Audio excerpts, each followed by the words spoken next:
बंधु माने आजिर एही कार्यक्रम को आपण मानकु स्वागत। आजिर एही कार्यक्रमटी मेष राशि व्यक्ति विशेष मानक पई बहुत गुरुत्वपूर्ण अटे, बहुत ही खास अटे। कारण आजिर एही वीडियो रे आमे माने जानिबा जे मेष राशि व्यक्ति विशेष मानक पई फेब्रुआरी 2026 किपरि रहिबाको जाउछि। फेब्रुआरी मासरे आपणकर जीवन रे केउ सब परिवर्तन आसीबाको जाउछि, केउ सब विशेष घटना आपणक जीवन रे घटिबाको जाउछि। फेब्रुआरी मासरे आपणकर स्वास्थ्य, शिक्षा, प्रेम जीवन, वैवाहिक जीवन, भाग्य, क्यारियर एवं व्यापार वाणिज्यर स्थिति किभଳି रहिबो, नवग्रहंकर स्थिति मध्य किभଳି रहिबो, नवग्रह आपणको केउ भଳି फल प्रदान करिबारे सक्षम हेबे। एहा सहित अशुभत्व प्रदान करुथिबा ग्रह मानक पई किछि विशेष प्रतिकार मध्य जानिबा। सेथिपई आपणकर जदि मेष राशि होई थाए तो वीडियोटी को लाइक करी चैनल टी को सब्सक्राइब करि दियंतु एवं कमेंट बॉक्स रे भक्ति एवं श्रद्धार सहित जय श्री जगन्नाथ, जय मां लक्ष्मी निश्चय लिखंतु। तो बंधु माने आसंतु आरंभ करिबा आजिरो एही कार्यक्रम को, जहा आपणकर जन्म राशि तथा चंद्र राशि उपरे आधारित अटे। तो राशि चक्रर 12 गोटी राशि मध्यरु प्रथम राशि हेउछि मेष राशि एवं मेष राशि राशिधिपति हेउछंती मंगल। तो फेब्रुआरी मास आरंभ रे आपणको कुंडलीर दशम भावरे मंगल गोचर करिवे। मंगलंक सहित बुध, शुक्र एवं सूर्य मध्य आपणकर दशम भावरे गोचर करिवे। आपणकर द्वितीय भावरे देवगुरु बृहस्पति गोचर करिवे। पंचम भावरे केतु गोचर करिवे। एकादश भावरे राहु गोचर करुछंती एवं द्वादश भावरे शनि गोचर करुछंती।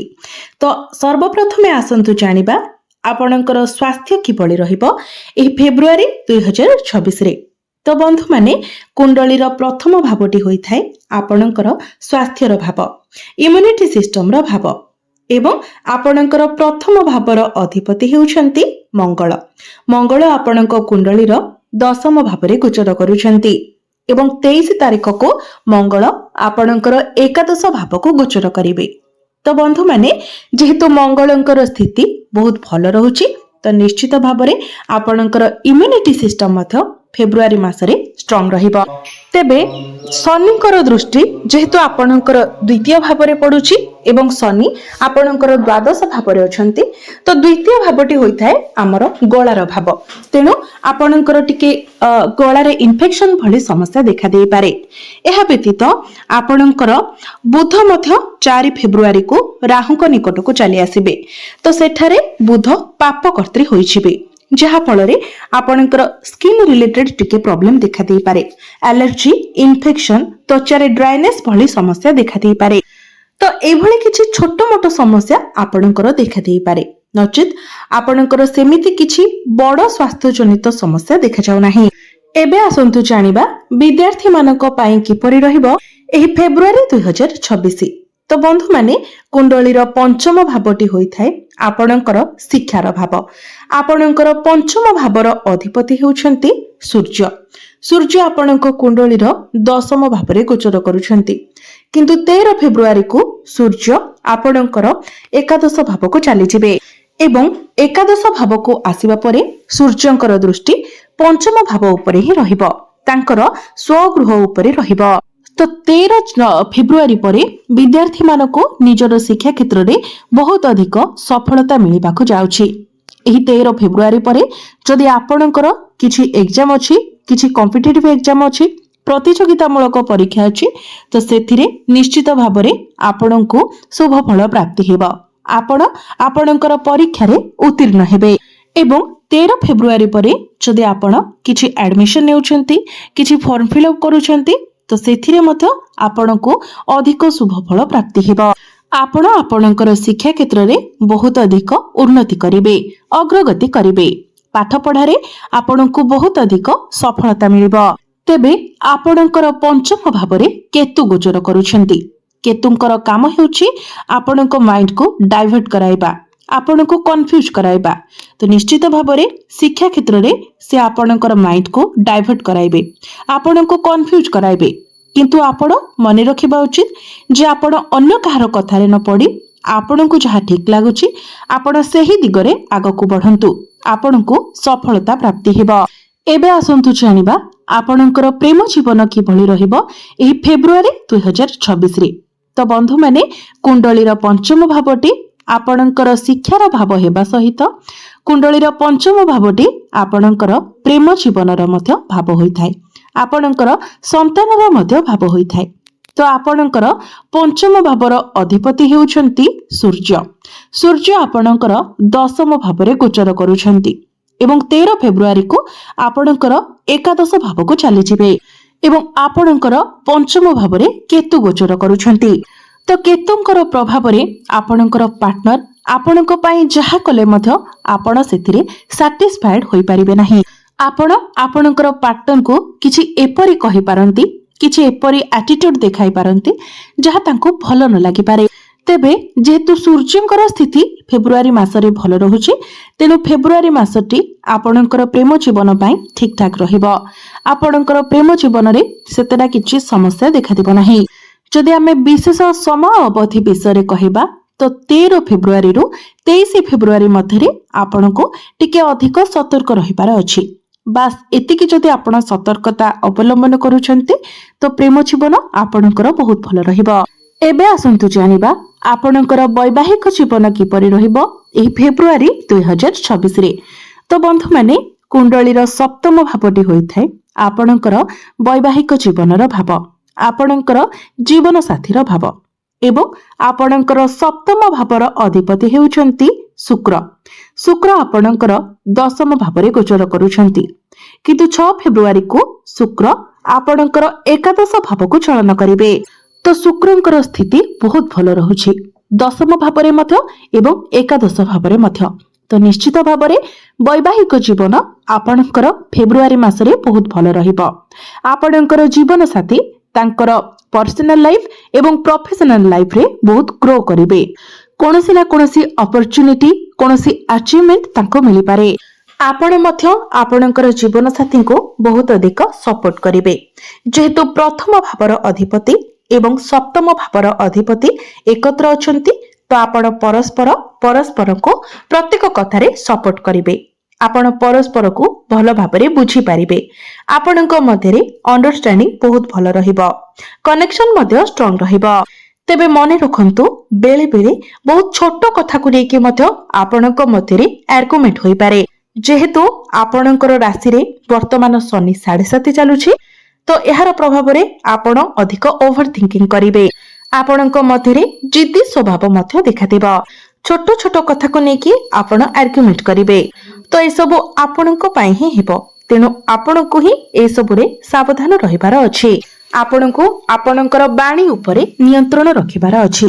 ଯେହେତୁ ଶନିଙ୍କର ଦୃଷ୍ଟି ଆପଣଙ୍କର ଦ୍ୱିତୀୟ ଭାବ ବାଣୀ ଭାବ ଉପରେ ରହିବ, ତ ଏହାର ପ୍ରଭାବରେ ଆପଣଙ୍କ ବାଣୀ ଉପରେ ନିୟନ୍ତ୍ରଣ ରହିବ ନାହିଁ, ଯାହା ଫଳରେ ଆପଣଙ୍କର ବୈବାହିକ ଜୀବନରେ ସମସ୍ୟା ଦେଖାଦେବ। ତେଣୁ ଆପଣଙ୍କୁ ଆପଣଙ୍କର ବାଣୀ ଉପରେ ନିୟନ୍ତ୍ରଣ ରଖିବାର ଅଛି। ଏବେ ଆସନ୍ତୁ ଜାଣିବା ସବୁଠାରୁ ମହତ୍ୱପୂର୍ଣ୍ଣ ବିଷୟବସ୍ତୁ ଆପଣଙ୍କର ଭାଗ୍ୟ, କ୍ୟାରିୟର ଏବଂ ବ୍ୟାପାର ବାଣିଜ୍ୟର ସ୍ଥିତି କିଭଳି ରହିବ ଏହି ଫେବୃଆରୀ 2026ରେ। ତ ବନ୍ଧୁମାନେ, କୁଣ୍ଡଳୀର ନବମ ଭାବଟି ହୋଇଥାଏ ଭାଗ୍ୟର ଭାବ ଏବଂ ଦଶମ ଭାବଟି ହୋଇଥାଏ କ୍ୟାରିୟରର ଭାବ। ଆପଣଙ୍କର ନବମ ଭାବର ଅଧିପତି ହେଉଛନ୍ତି ଦେବଗୁରୁ ବୃହସ୍ପତି। ଗୁରୁ ଆପଣଙ୍କ କୁଣ୍ଡଳୀର ତୃତୀୟ ଭାବରେ ଗୋଚର କରୁଛନ୍ତି ଏବଂ ଗୁରୁଙ୍କର ଦୃଷ୍ଟି ନବମ ଭାବ ଉପରେ ହିଁ ରହୁଛି। ଏହାର ଅର୍ଥ ହେଉଛି ଆପଣଙ୍କର ଭାଗ୍ୟ ପ୍ରବଳ ରହିବ। ଆପଣ ଯେକୌଣସି ବି କାର୍ଯ୍ୟରେ ହାତ ଦେବେ ସେଥିରେ ଆପଣଙ୍କୁ ସଫଳତା ମିଳିବ। ଆପଣଙ୍କ ରାଶିର ଅଧିପତି ମଧ୍ୟ ବହୁତ ଭଲ ସ୍ଥିତିରେ ଗୋଚର କରୁଛନ୍ତି, ଯାହା ଆପଣଙ୍କର ଭାଗ୍ୟକୁ ଆହୁରି ଅଧିକ ମଜବୁତ ବନାଉଛି। ଗୁରୁଙ୍କର ଦୃଷ୍ଟି ସମସ୍ତ ଶୁଭ ସ୍ଥାନ ଉପରେ ରହୁଛି, ସପ୍ତମ ଭାବ, ନବମ ଭାବ ଏବଂ ଏକାଦଶ ଭାବ। ତ ଆପଣଙ୍କର ଭାଗ୍ୟର କନେକ୍ସନ ଲାଭ ସହିତ ରହୁଛି, ଅର୍ଥାତ ଆପଣଙ୍କୁ ଆପଣଙ୍କର ଭାଗ୍ୟରେ ଲାଭ ପ୍ରାପ୍ତି ହେବ। ତେଣୁ ଆପଣ ଯଦି ଭାଗ୍ୟ ସମ୍ବନ୍ଧିତ କିଛି ବି ନିର୍ଣ୍ଣୟ ନେବାକୁ ଚାହୁଁଥିଲେ ତାହା ଆପଣ ନେଇପାରିବେ। ଯଦି ଆପଣ କିଛି ବଡ଼ ଜିନିଷ କିଣାକିଣି କରିବାକୁ ଚାହୁଁଥିଲେ, କିଛି ବଡ଼ ଡିସିସନ ନେବାକୁ ଚାହୁଁଥିଲେ, କୌଣସି ବଡ଼ କାର୍ଯ୍ୟର ଆରମ୍ଭ କରିବାକୁ ଚାହୁଁଥିଲେ, କିଛି ବଡ଼ ଇନଭେଷ୍ଟମେଣ୍ଟ କରିବାକୁ ଚାହୁଁଥିଲେ, ତ ନିଶ୍ଚିତ ଭାବରେ ଏହି ଫେବୃଆରୀ ମାସରେ ଆପଣ ତାହା କରିପାରିବେ। ଏହି ଫେବ୍ରୁଆରୀ ମାସରେ ଆପଣ କିଛି ଶୁଭ ମାଙ୍ଗଳିକ କାର୍ଯ୍ୟର ଆୟୋଜନ ମଧ୍ୟ କରିପାରନ୍ତି। କିଛି ବଡ଼ ଜିନିଷ ଆପଣ କିଣାବିକା କରିପାରନ୍ତି। ତେବେ 23 ଫେବ୍ରୁଆରୀକୁ ଯେତେବେଳେ ଆପଣଙ୍କର ମଙ୍ଗଳ ଏବଂ ରାହୁ ଏକତ୍ର ହୋଇଯିବେ ସେତେବେଳେ ଟିକେ ଆପଣଙ୍କୁ ସତର୍କ ରହିବାର ଅଛି। ତରବରିଆ ଭାବରେ ଯେମିତି ଆପଣ କିଛି ଡିସିସନ ନ ନିଅନ୍ତି ସେଥିପ୍ରତି ଆପଣଙ୍କୁ ଧ୍ୟାନ ଦେବାର ଅଛି। ଏବଂ ଅନ୍ୟ କେହି ଯଦି ଆପଣଙ୍କୁ କିଛି ବୁଦ୍ଧି ଦେଉଛନ୍ତି, କିଛି ମୋଟିଭେଟ କରୁଛନ୍ତି ତ ସେଥିରେ ଆପଣ ନ ପଡି ନିଜେ ଚିନ୍ତା କରନ୍ତୁ ଯେ କେଉଁଟା ଠିକ ଏବଂ କେଉଁଟା ଭୁଲ। ଏବେ ଆସନ୍ତୁ ଜାଣିବା ଆପଣଙ୍କର କ୍ୟାରିୟର ଏହି ଫେବ୍ରୁଆରୀ 2026ରେ। ତ ବନ୍ଧୁମାନେ, ଆପଣଙ୍କର 10ମ ଭାବର ଅଧିପତି ହେଉଛନ୍ତି ଶନି। ଶନି ଆପଣଙ୍କ କୁଣ୍ଡଳୀର ଦ୍ୱାଦଶ ଭାବରେ ଗୋଚର କରୁଛନ୍ତି, କିନ୍ତୁ ଆପଣଙ୍କର 10ମ ଭାବରେ ବୁଧ, ଶୁକ୍ର, ସୂର୍ଯ୍ୟ ଏବଂ ମଙ୍ଗଳ ଗୋଚର କରୁଛନ୍ତି। ସୂର୍ଯ୍ୟ ଆପଣଙ୍କୁ କନଫିଡେନ୍ସ ପ୍ରଦାନ କରିବେ, ମଙ୍ଗଳ ଆପଣଙ୍କୁ ଏନର୍ଜି ଏବଂ ସାହସ ପ୍ରଦାନ କରିବେ, ଲିଡରସିପ କ୍ୱାଲିଟି ପ୍ରଦାନ କରିବେ। ଶୁକ୍ର ଏବଂ ବୁଧ ଆପଣଙ୍କର କମ୍ୟୁନିକେସନ ସ୍କିଲକୁ ବହୁତ ଭଲ ବନାଇବେ, ଯାହାର ଅର୍ଥ ହେଉଛି କ୍ୟାରିୟରରେ ଆପଣଙ୍କର କନଫିଡେନ୍ସ ଲେଭେଲ ବଢିବ, ଆପଣଙ୍କ ମଧ୍ୟରେ ଏନର୍ଜି ଷ୍ଟାମିନା ରହିବ, ଗୋଟେ ଲିଡରସିପ କ୍ୱାଲିଟି ରହିବ, ଆପଣଙ୍କର ଏକ୍ସପ୍ରେସନ, ଆପଣଙ୍କର କମ୍ୟୁନିକେସନ ଷ୍ଟାଇଲ ମଧ୍ୟ ବହୁତ ଭଲ ରହିବ।